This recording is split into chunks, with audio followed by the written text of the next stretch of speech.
Olá, sejam bem-vindos ao nosso Caixa Preta. Esse programa aqui é feito por e para pessoas que amam o cinema. O nosso entrevistado de hoje é o Ricardo Calil e é uma grande honra ter você aqui, Ricardo. Muito obrigada. Eu que agradeço pelo convite, a honra é minha, estou super feliz de estar aqui. A gente está justamente na Semana de Orientação de 2024 e hoje o Ricardo é o nosso convidado especial de hoje à noite. Eu vou começar o nosso programa apresentando um pouco da sua trajetória, antes da gente começar a conversar, para quem não conhece o Ricardo, tá? Ricardo Calil é co-diretor de uma das séries documentais mais comentadas de 2023, Vale o Escrito, A Guerra do Jogo do Bicho.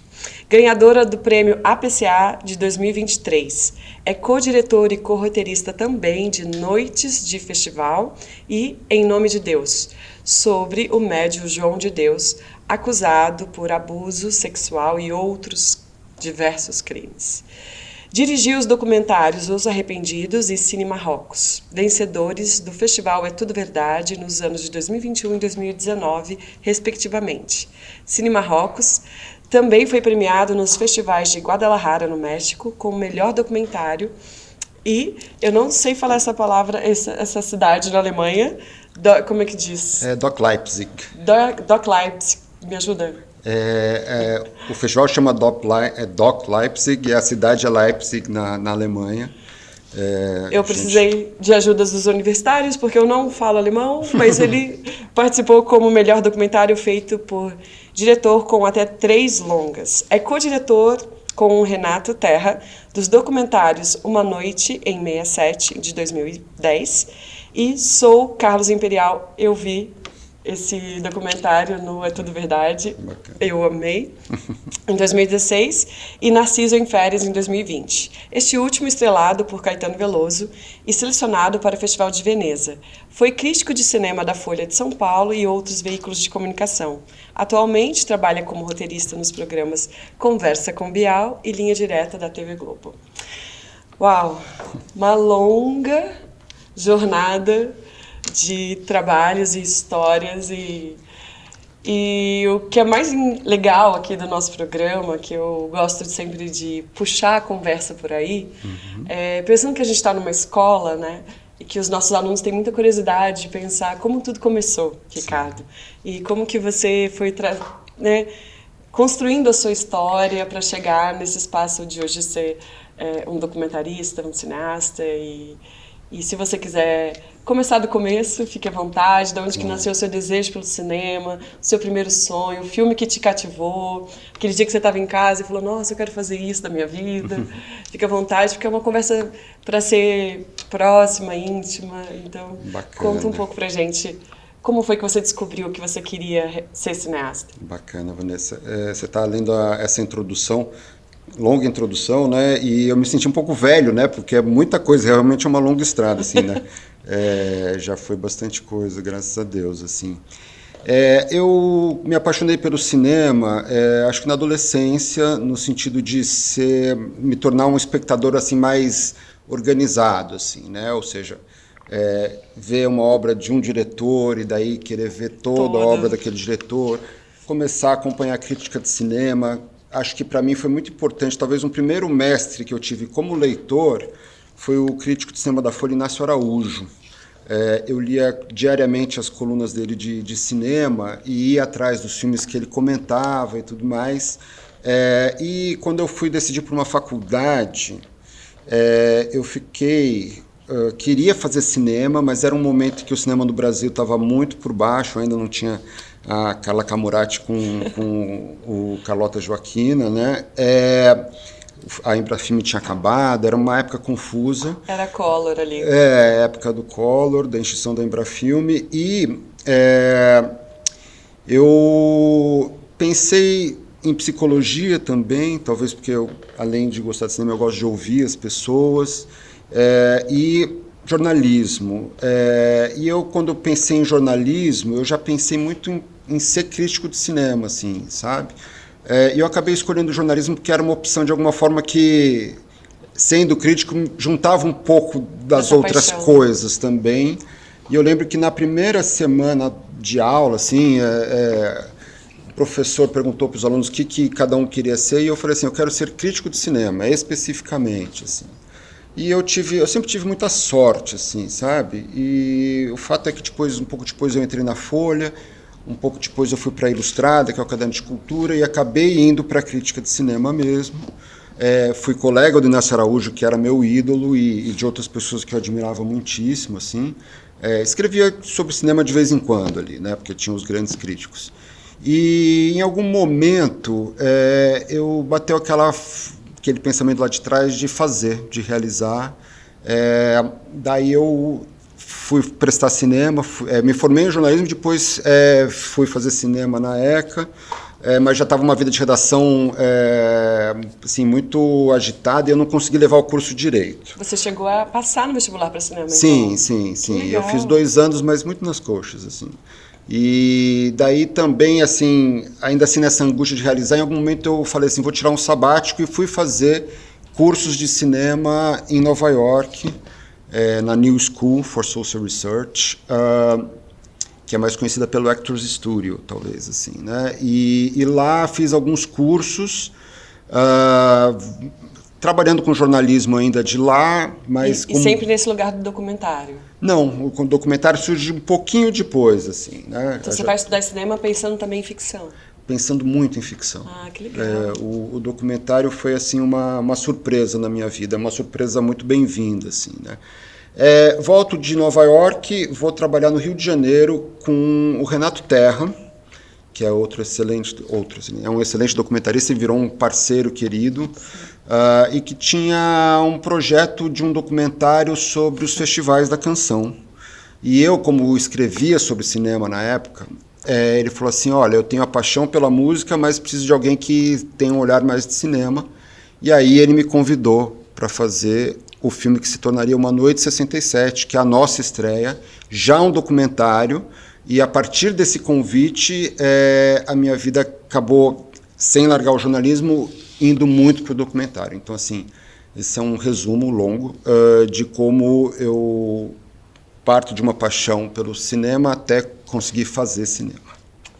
Mas não precisa resumir, a gente quer justamente ouvir, saber como foi esses processos. E aí, desse primeiro projeto, novas portas foram se abrindo. Como que você descobre os assuntos que te interessam construir filmes sobre isso? Eu queria me alongar um pouquinho sobre Uma Noite 67, porque foi uma experiência assim, muito importante, muito bacana, assim, porque a gente... Enfim, começando, eu tinha feito curtas escolares ali né, em Nova York, mas não tinha feito nada profissionalmente. Em algum momento a gente bate na porta da Videofilmes, pede para falar com o João Moreira Salles, que é um mestre do documentário. Sim. E um pouco para saber se tinha filme ali, né? Se ele poderia ser um tutor de vocês, dar conselhos e orientações. Coutinho assim. ainda estava vivo. Estava vivo, e essa é parte da minha sorte, assim, também, assim. Então a gente foi conversar com o João e a gente apresentou um filme sobre esse festival da canção de 1967. Os festivais da Record? Os festivais da Record, o de 67 específico, que era considerado o melhor de todos, porque... Tinha o Alegria do Caetano, o Roda Viva do Chico. Não, tinha o Disparada é 66. 67 tem o Ponteio, Dedo Lobo, sim, e tem o Domingo do Parque no Gil. Assim, então é um festival assim, de grandes músicas e de muitos desses cantores e compositores brilhantes vindo à tona. Assim, né? Você está tocando num assunto muito especial para mim também como atriz, porque na minha formação na USP, a gente fez um musical dirigido pelo Yakov Hiller, que era inspirado no livro Prepare Seu Coração. Sim, do Solano Ribeiro. Exato. E ele fez uma palestra pra gente, e a gente fez uma adaptação para ficção, né? Que bacana. E era uma juventude ali que começava nos primeiros... participando dos primeiros festivais de maneira ingênua, depois se engajando nos movimentos políticos e tal. Então, era um percurso ali de 10 anos da vida desses jovens, né? Que bacana. Era lindo, era um sucesso. Que ano foi isso, Vanessa? Olha... 2010 eu me formo, eu acho que foi 2009, 2008. Olha que maravilha, porque... A fila ia na Praça do Relógio, de tanta gente que queria ver. Que Era legal, lindo. que legal. E a gente tinha um número musical que mesclava uma estrofe da Disparada com uma outra estrofe da banda. Sim. De quem torcia para um lado, quem torcia para o outro. Essa é uma queria história, muito voltar assim, com esse musical. Que bacana que você falou, porque foi um pouco concomitante, assim, porque Sim. o Uma Noite de 67 saiu em 2010, né? Então, a gente estava, obviamente, muito fascinado pelo tema, mas a gente cai no João e ele apresenta o projeto para ele, ele fala assim, não só gostei, acho que da filme, como eu quero fazer aqui na nossa produtora, na Videofilmes. Quero tirar o bilhete premiado, assim, né? E ele falou uma coisa muito bacana para a gente. Esse filme foi a nossa escola, na verdade, na prática, assim, né? Sim. Porque a gente se aproximou de gente muito boa ali. E ele falou assim, tem uma frase de um cineasta brasileiro chamado Alberto Cavalcanti, que diz o seguinte, assim, se você quer fazer um documentário sobre os Correios, faça um documentário sobre uma carta. Porque você não vai dar conta dos Correios, mas se você jogar luz sobre essa carta, você vai estar contando também a história dos Correios. Isso foi, talvez, assim, o primeiro norte que o João nos deu de muitas outras coisas que a gente aprendeu com ele. E as outras sortes, assim, a Videofilmes era a produtora do Coutinho, então, assim, o Coutinho, que não foi um consultor do filme formalmente, mas era alguém que a gente trombava nos corredores e trocava ideia com ele, assim. Imagina você fazendo o seu primeiro filme e você tem o Coutinho ali para bater papo com você sobre isso. Outra coisa fundamental... Na salinha do café, né? Exatamente. Muito na ilha, assim, né? Teve um momento na Videofilmes que eles estavam assim entre produções do Coutinho e a gente conseguiu agendar a nossa filmagem. Ele falou assim, olha, a equipe do Coutinho está disponível, vocês querem? Então, quer dizer, além de tudo, no primeiro filme, a gente herdou a equipe do Coutinho, grandes nomes, assim, o Jacques Chewich, fotógrafo, Valéria Ferra do som, e talvez, sobretudo, porque foi uma relação muito longa para mim e feliz, a Jordana Berg, que é montadora, que ali depois de Inácio, João Moreira Salles, Eduardo Coutinho, talvez seja, ou é, a minha grande mestra. A montadora, ela montou quase todos os filmes do Coutinho, depois ali talvez do Santo Forte, talvez, e eu tive outra sorte, assim, um privilégio enorme, que é ter feito todos os meus longas com ela. Ela montou todos os meus longas desde então. É muito paciente com a minha ignorância e tudo mais, e desde então a gente tá junto fazendo filme, e ela me dá lições cotidianas, não só de montagem, mas de documentário, de ética, de muitas coisas. Então, você vê a minha sorte de, num primeiro filme, fora o Renato Terra, que é um parceiro talentosíssimo e amado e querido até hoje, ter isso no primeiro filme, realmente o que eu aprendi lá eu tento levar para todo o resto da minha carreira. Que especial te ouvir. O Sérgio Machado, quando esteve aqui, depois se você quiser assistir o Caixa... Meu compadre.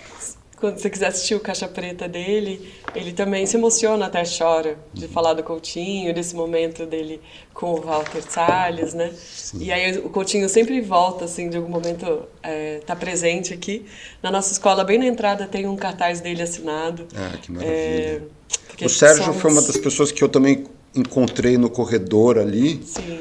Da Videofilmes. A gente lidava mais com a turma do documentário. O Sérgio tinha feito Onde Terra Acaba, que é uma maravilha, mas ele estava mais na época do Cidade Baixa ali, né? E o Sérgio virou um amigo da vida e tenho a honra de ser padrinho da filha dele. Padrinho muito relapso, mas tenho essa honra. Tá em tempo ainda. Tá. Ela é novinha, ela tem tipo 6 anos? Não, ela tá com uns 10 mais já. ou menos. Eu conheci ela, uma fofa. Clarinha. E pensando também nesse caminho, assim, do seu desenvolvimento até chegar nos teus próximos projetos, né? Realmente é muita sorte. Quando você falou que você era um cara de sorte, eu achei que você estava brincando, Não, mas você realmente viu? Não tem como negar. você é um cara de muita sorte. No seu Sim. primeiro filme ser acolhido e de muita Na coragem, vida e no né? cinema, na vida e no cinema. Que bom, que bom. Sim. Porque também ter coragem de bater na porta da videofilme. Imagina você saindo da reunião ouvindo que você poderia fazer seu filme ali, deve ter sido uma alegria imensa, né? Sim. Então eu acho que também como a gente está aqui numa escola e você provavelmente está falando para muitos alunos, eu acho que essa cara de pau, essa coragem de bater em lugares às vezes, né, que a gente imagina que é tão inatingível, pode realmente dar frutos, né? Então eu acho que tem que incentivar as pessoas a terem essa cara de pau, né? Tem. E eu tenho que agradecer mais uma vez o Renato, meu parceiro, porque ele é mais atirado e mais ativo que eu. E ele muitas vezes me leva junto e dá certo. E você vai meio atrás, não, cara, para, eu tô com vergonha, vamos falar não. Eu sou um pouquinho mais cheio de dedos, assim, mas costuma dar certo. Sim, tem uma frase do Walt Disney que é sonhe com o impossível porque tem menos concorrência. E é um pouco isso, né? Seria quase impossível você fazer um primeiro filme dentro de uma videofilmes e você vai lá e consegue. Você vê. E eu tô muito encantada com a... Encantada, será que é a palavra? Talvez um pouco assustada mais seria com a série Vale o Escrito. Sim. Confesso que eu tive que parar para respirar um pouco, porque no meio ali do terceiro capítulo eu comecei a ficar realmente muito incomodada, assim. Comecei a ficar mal com tanta ganância, morte, violência e sem entender aquelas figuras, né? Um universo tão distante, assim. Para mim que escrevo para criança, né? Que curto poesia, é um choque, assim, né? E foi a única vez que eu vim gravar o Caixa Preta um pouco preocupada com a minha própria vida, né? Não, com medo, a gente está sofrendo. Eu não estou com a minha, você não precisa se preocupar com a sua. É um processo que eu fiquei muito curiosa. Eu falei, nossa, que coragem, né? Que os jornalistas têm de abordar, de falar dessas pessoas. E pensando, assim, nesse processo dessa construção do documentário, não sei se a gente começa falando de João de Deus, se a gente fala já do Vale o Escrito, a gente pode ficar... Existe uma curiosidade muito grande sobre o Vale do Escrito nesse momento, porque realmente é uma série deu certo, muito... assim, as pessoas... aconteceu e foi bem de audiência, de crítica, então as pessoas têm uma curiosidade sobre ela. Então, quer dizer, na ordem que você quiser. Não, eu estou aqui para trocar com você, a gente pode... dentro desse processo de organizar esse material, assim... Eu não sei se eu estou sendo... Se é uma pergunta de fofoqueira, me desculpa, mas se em algum momento... essa questão, né, das ameaças, da violência, assim, porque alguns personagens falam, não quero citar tal nome... eu fiquei temendo pela sua vida mesmo, assim, preocupada. Eu falei, como será que eles fizeram para organizar esse material, né? Porque é um assunto muito arriscado, né? Eu vou... Antes de te responder, eu vou fazer um pequeno adendo de outras das minhas sortes. Assim, acho que pode ser o tema desse papo, pode ser sorte. Assim. Eu, há alguns anos, trabalho na Globo como roteirista do programa do Conversa com Bial e, mais recentemente, do Linha Direta. Assim. E essa equipe do Bial, tem muita gente, acho que não por coincidência, assim, mas por um olhar assim, da direção, assim, que faz documentário e gosta de documentário, e ele acabou criando um núcleo lá dentro de documentários, que eu trabalho assim em paralelo ao trabalho cotidiano na Globo, assim. E é um outro grande privilégio, que é de tempos em tempos eu posso ser deslocado para fazer projetos, sobretudo para o Globoplay, né? E a gente fez essas 2 séries documentais, que foram processos muito ricos. Eu tinha feito até então projetos... talvez mais pessoais e menores, né, de documentários, super... Talvez mais artísticos? Ou não gosto muito dessa definição, assim, menores, assim, mais independentes, mas que você pudesse colocar mais a sua subjetividade, do seu olhar, ou essa estrutura da Globo acaba te deixando num formato que você precisa... Eu sou uma pessoa que gosta de trabalhar em parceria, assim. Eu só fiz um filme até hoje em que eu assino a direção sozinha. Os outros 4 longas que eu dirigi e as 3 séries que eu dirigi foram com parceiros. Então eu gosto do trabalho coletivo. Mesmo o trabalho que eu fiz assinando sozinho a direção foi um trabalho muito coletivo, assim, né? Quase assim... gregário, comunitário, assim, sabe? De guerrilha, que é o Marrocos, Cine Marrocos. Eu acho que talvez na Globo tem uma estrutura maior, tem talvez mais vozes para falar no produto final, mas eu gosto de acreditar que eu consigo também botar meu olhar nesses projetos, assim, né? Enfim, batendo bola ali com os parceiros, assim. Os outros projetos também sempre com o Renato, fiz outro com outro colega meu, Armando Tenori. É sempre uma conversa e uma negociação, mas são sempre prazerosos de jeitos diferentes, assim. Mas eu vinha de uma trajetória de filmes pequenos, assim, e em alguns casos mais pessoais, mas pequenos, assim. E a gente foi fazer primeiro o João de Deus, que foi um projeto muito interessante, muito rico e já encaminhado um pouco para essa coisa do true crime, né? Era uma série sobre o João de Deus, mas especificamente sobre as vítimas de abusos sexuais de João de Deus, né? Quer dizer, uma série a partir do olhar delas, que teve a Camila Apple como uma grande parceira também. Assim, a Camila Apple foi a primeira pessoa que denunciou os abusos do João de Deus, né? E foi um projeto bem sucedido, o que fez com que... E foi o primeiro grande projeto desse núcleo, assim, o que fez com que um colega meu, Felipe Aui, que está nesse projeto também, que teve a ideia do Jogo do Bicho, me chamasse para fazer, porque a experiência foi muito prazerosa, assim.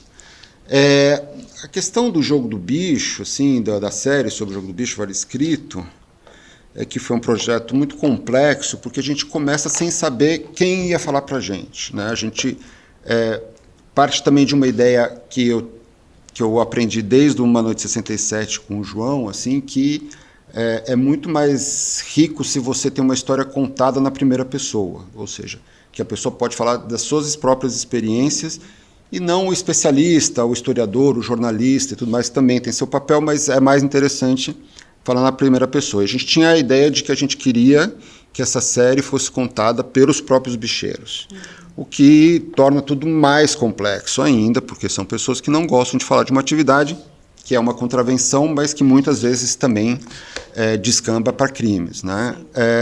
Então teve todo um processo de aproximação dos bicheiros, muito bem coordenado pelo Felipe Aui, mas foi tudo muito negociado, ou seja, foi tudo muito precedido de longas conversas e muitas tentativas, muitos nãos, muitas insistências. A gente aborreceu essa turma, até que alguns nomes muito importantes aceitaram.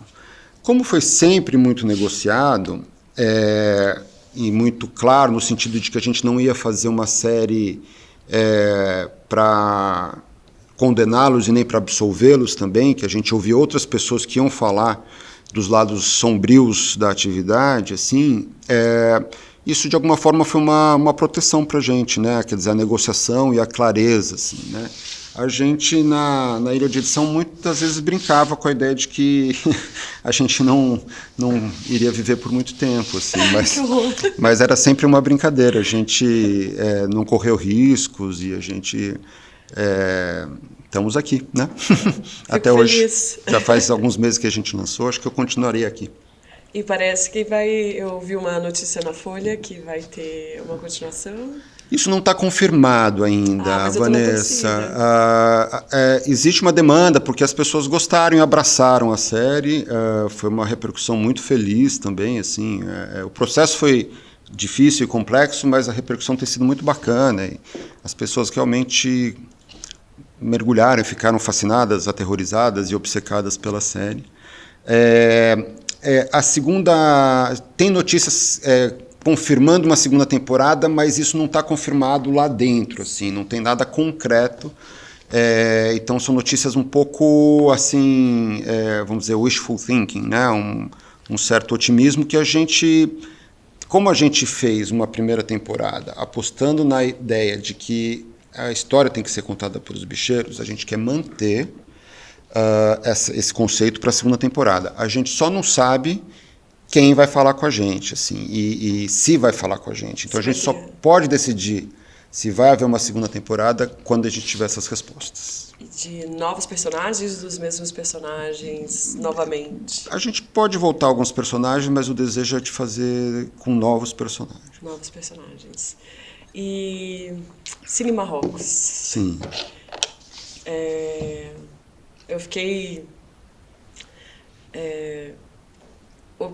pensando, né, sobre o seu desejo ali de retratar a história desse cinema e queria, pensando naquela pergunta anterior, assim, desculpa, estou um pouco confusa na minha formulação, pensando naquela minha pergunta de como você encontra os seus assuntos, né, e como você se apaixona pelos filmes, pelas ideias de, isso aqui eu quero fazer um filme sobre isso.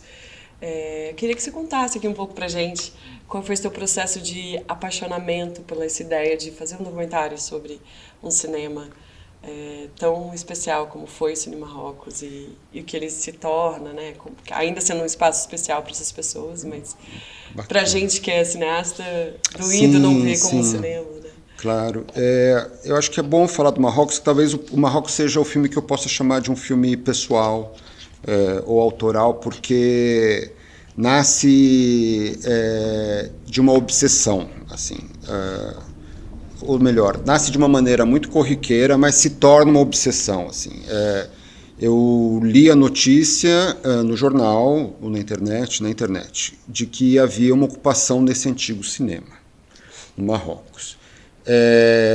E esse cinema não era um cinema qualquer, era um cinema que tinha uma história, assim. Ele foi aberto em 1951 como o cinema mais luxuoso da América Latina, assim, né?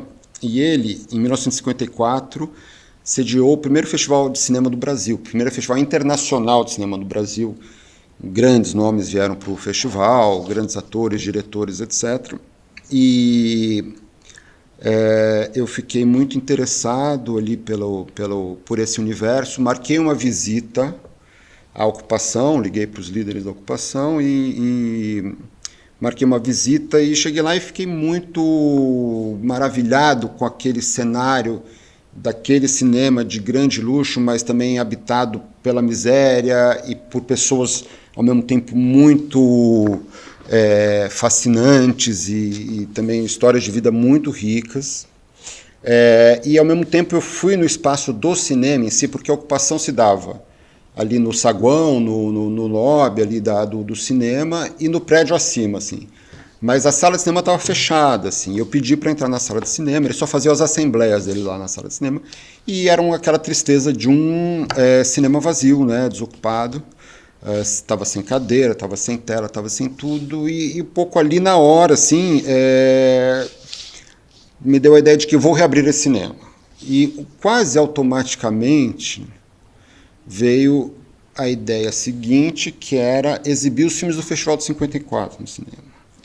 E um pouco automaticamente, não muito, intuitivamente, sem planejar muito, a ideia de que a gente podia fazer uma oficina com os moradores para, de alguma forma, trabalhar com aqueles filmes e refazer algumas cenas com aqueles filmes. Assim, foi tudo muito intuitivo, mas acho que era uma ideia de tentar... De procedimentos muito interessantes para mostrar aquele lugar e aquelas pessoas. Não foi pensado muito, assim, sabe? Mas, assim, criar um atrito entre aqueles universos, assim, muito diferentes, assim, do luxo e da precariedade, da ficção e do documentário. E realmente eu fiquei muito obcecado, assim, e era muito difícil, porque não tinha tempo, não tinha dinheiro. A ocupação ia ser desapropriada depois de algum tempo, então eu tinha 2 meses para fazer, sem grana, consegui um dinheirinho do Canal Brasil, formei uma equipe que trabalhou por pouco, mas também ficou obcecada, assim, acho que eu transmiti a obsessão, e foi um filme que parecia que se eu não fizesse eu ia morrer, assim, sabe? E não tinha acontecido isso comigo nem antes nem depois. Assim, eu nunca achei que eu não ia morrer se eu não fizesse um filme. Mas aquele lá, por acaso, aconteceu. Assim, as pessoas já não me reconheciam muito, porque eu sou muito calmo e muito tranquilo.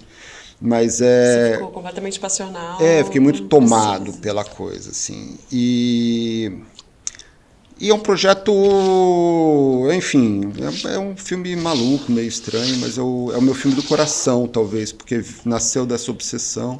E como está o Cine Marrocos hoje? Infelizmente está fechado, as pessoas acabou não acontecendo a desapropriação depois de 2 meses, aconteceu 1 ano e meio depois.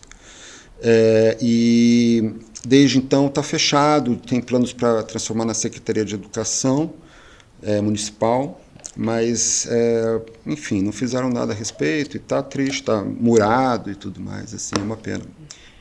Foi casa e foi cinema em algum momento, aquilo, e hoje não é nem casa nem cinema. O poder público achou que é melhor não ser nada do que ser uma casa e um cinema, então é uma pena. É muito triste pensar em um espaço com uma arquitetura tão bonita. Imagina num país que valoriza a cultura, sim, como a gente deveria valorizar, aquilo seria, sim, hoje né, teria um espaço, uma beleza, um registro da nossa história ali, né, dos nossos cinemas de rua. Eu espero que ainda seja tempo de restaurar, de reconstruir. Como eu fiquei, quando eu vi, né, as imagens, eu falei, nossa, parece que você está vendo o Cine São Luís de Recife, assim, né, a beleza foi muito bonito. Da arquitetura. Minha utopia é que volte a ser cinema e casa em algum momento, de uma maneira menos precária. Mas, assim, não tenho muito motivos para ser otimista nesse caso. É bom a gente ter alguma esperança e pensar que seria possível, né? Que bom que você conseguiu registrar e conseguiu fazer o seu filme. Sim.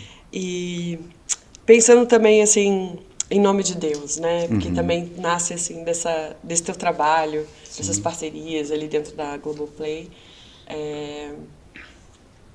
Dentro dessa história, assim, depois, enfim, teve a série de ficção, né, também, sim, sobre a história que eu pude assistir também, achei um trabalho primoroso. Da Marina, né, da Marina Persson. Sim, da Marina Persson.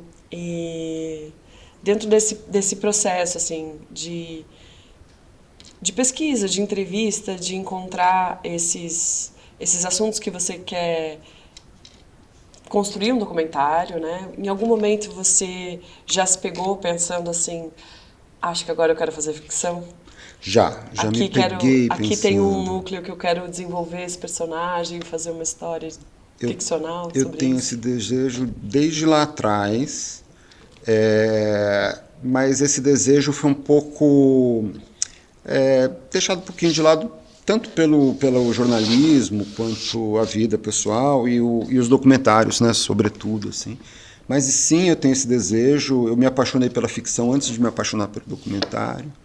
É um jogo novo, assim, que eu teria que começar um pouco do zero, assim. Eu não tenho realmente experiência em ficção, talvez com exceção de momentos ficcionalizados do Marrocos, do Imperial mesmo, tem momentos de ficção ali. Eu gosto dessa fronteira entre documentário e ficção, assim, né? Mas eu tenho que aprender, mas eu espero que eu consiga fazer, sabe? E tenho planos. Você pode estudar aqui na IC, a gente consegue uma bolsa para você. Eu preciso. Estou agora mesmo oferecendo uma bolsa para o Ricardo Calil. Obrigado, muito generoso. Fazer um curso de cinema com a gente, para entender um pouco as estruturas, as ferramentas de como estruturar, né? Fazer, organizar a produção, sim, de uma história ficcional. Sim, eu preciso estudar mesmo, assim, né? Assim, tenho muitos amigos da ficção e tive próximos de discussões muito interessantes sobre ficção, mas falta botar a mão na massa. Quem sabe vocês me ajudam. Esse é um prazer. Aí, se fosse o Filmworks, eu ia ser sua professora, mas a gente também muito tem bacana, os cursos livres muito bacana, e rápidos, né? Me ensina a dirigir atores e outras coisas. A Lina me fala que isso não tem como ensinar, mas eu acredito que tem. O que eu penso sempre sobre esse encontro com o ator, assim, que partindo do princípio que são atores, né, que é um lugar que eu gosto de defender muito, esse espaço de trabalhar com atores profissionais quando você vai produzir um filme que não tem nenhuma... não é um filme em que você precisa trazer os personagens de uma cidade específica para construir um filme quase híbrido, né, entre ficção e documentário. Sim. Então, trabalhar com ator é sempre você conseguir comunicar o seu desejo e conseguir construir a atmosfera. Sim. É isso, assim, porque o resto, né, se eles são atores e atrizes, eles estudaram para entender o que você quer te ouvir, como que eles vão traduzir isso numa cena, né, e pensar. Mas que as ferramentas da ficção também são diferentes, né, de pensar a história, os conflitos, os personagens. Sim. Eu tive uma pequena experiência nesse sentido, com ajudas muito luxuosas, assim, no Marrocos, em que os moradores do Marrocos refizeram como atores as cenas dos filmes que eles viram. E a gente teve 2 preparadores de elenco, que são o Ivo Miller e a Georgina Castro, assim, grandes atores e também grandes preparadores de elenco. E foi um processo muito feliz e bonito, assim, sabe? Tenho muito orgulho desse processo, assim. O Ivo Miller foi professor aqui na IC, no curso técnico de atores. Sim. É um grande amigo também conheço a Georgina. E eles me ajudaram, né, me pegaram pela mão e eu adorei fazer. Então isso também me deu o desejo de fazer ficção. Eu acho que o pouco que eu te conheço, que é só hoje, Sim.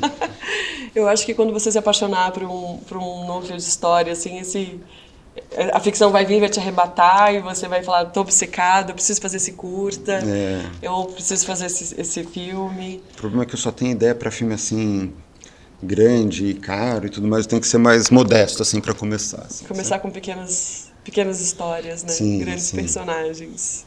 O que mais que a gente poderia contar para os nossos alunos pensando na sua formação, assim, o que você diria, né, para os cineastas que estão assistindo Caixa Preta hoje, que têm vontade de trabalhar com documentário, que é a sua área, conselhos e inspirações? Eu acho que eu vou voltar talvez então ao momento do encontro com João Moreira Salles, que eu falei de uma lição que ele me trouxe, essa ideia da carta, né? De tentar sempre contar uma pequena história bem para dar conta de uma grande história, assim, né? E é uma coisa que eu consigo enxergar até mesmo nas séries documentais que eu fiz, que apesar de serem mais abrangentes, ainda são cartas, assim, são cartas longas, assim. Eu acho que uma coisa que ele me falou também que é muito importante, a gente foi apresentar um primeiro corte de Uma Noite 67 para ele. Eu, jornalista, o Renato também escreve para jornal, se formou em publicidade, mas também é um tanto jornalista, assim. E a gente apresentou um primeiro corte para ele e falou assim, isso aqui é muito jornalístico. O documentário é uma outra coisa. Assim. O jornalismo lida muito com informação, ou com interpretação, ou com opinião, e o documentário lida com experiência. O documentário oferece uma experiência ao espectador.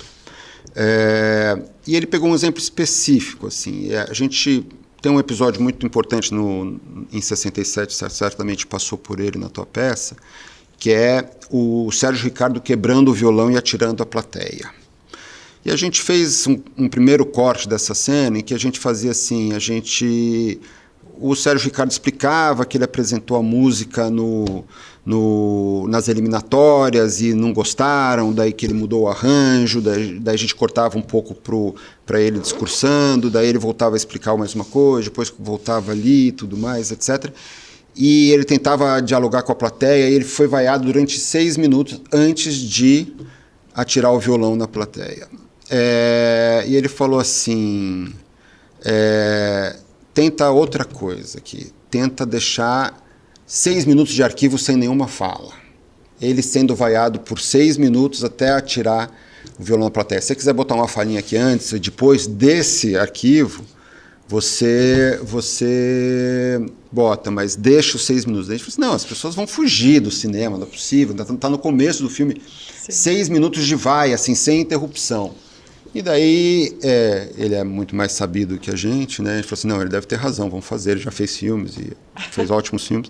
E a primeira sessão que a gente fez, que foi no É Tudo Verdade, acho que de 2010 ou 2009, e o momento que as pessoas entraram no filme foi esse momento. porque esse momento troca a questão da informação do jornalismo, a reportagem, pela experiência de você estar naquela plateia, naquele constrangimento de vaiar ou ver o seu artista vaiado e você vê a angústia dele, você sente a angústia dele e você sente a raiva da plateia.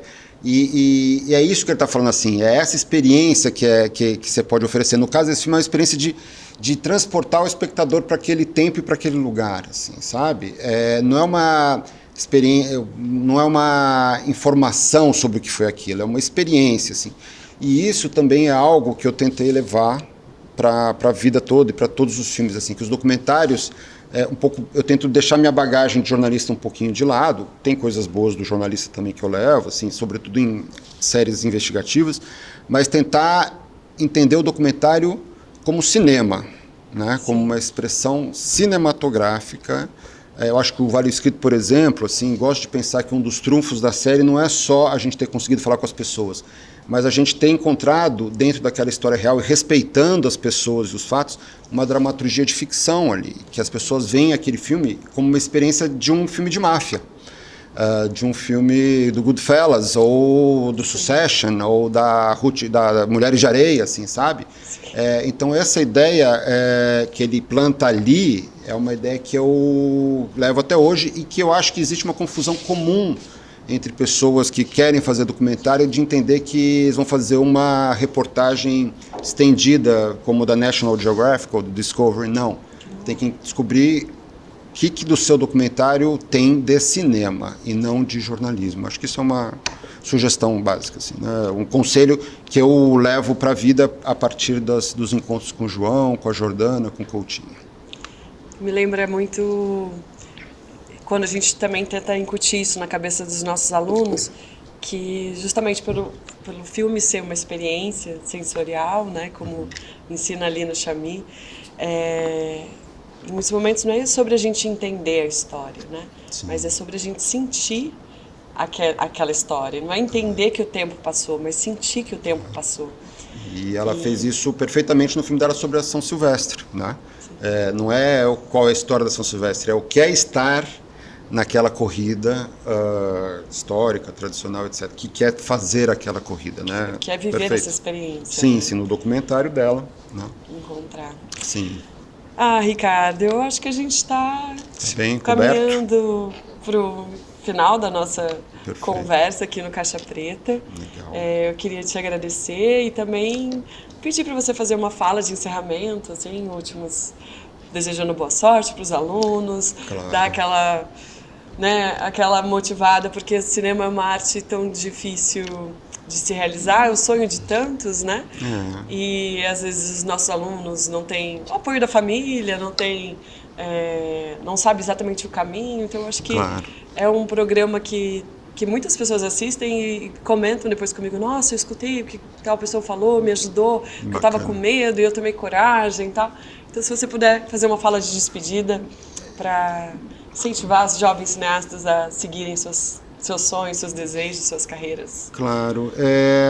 Eu acho que eles estão aqui por um motivo, né? Não estão aqui à toa, né? Quer dizer, estão pelo menos por um desejo, uma paixão, etc. Assim. E eu tenho também o otimismo, assim, de que se eles seguem com afinco esse desejo, essa paixão, as coisas vão se realizar.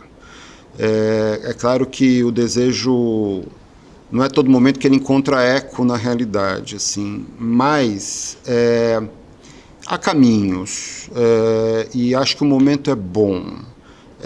Algum tempo atrás, eu falei um pouco ali, a gente falou um pouco do Códor, quando eu quis fazer cinema, era um momento que as coisas estavam fechadas. Até um ano atrás, as coisas também estavam fechadas, agora com o Bolsonaro. As coisas estão se reabrindo no caminho das pessoas que querem fazer projetos pessoais e documentários, etc. E tem um mundo novo que também se abriu, que é o do streaming, que é um outro caminho interessante, uma outra possibilidade. Então, assim, existem caminhos no mercado e parece que a gente está voltando a ter caminhos que não necessariamente vão encontrar um patrocinador do mercado. Assim, tem essas duas possibilidades. Então, acho que o momento é bom, para consumar paixões e desejos.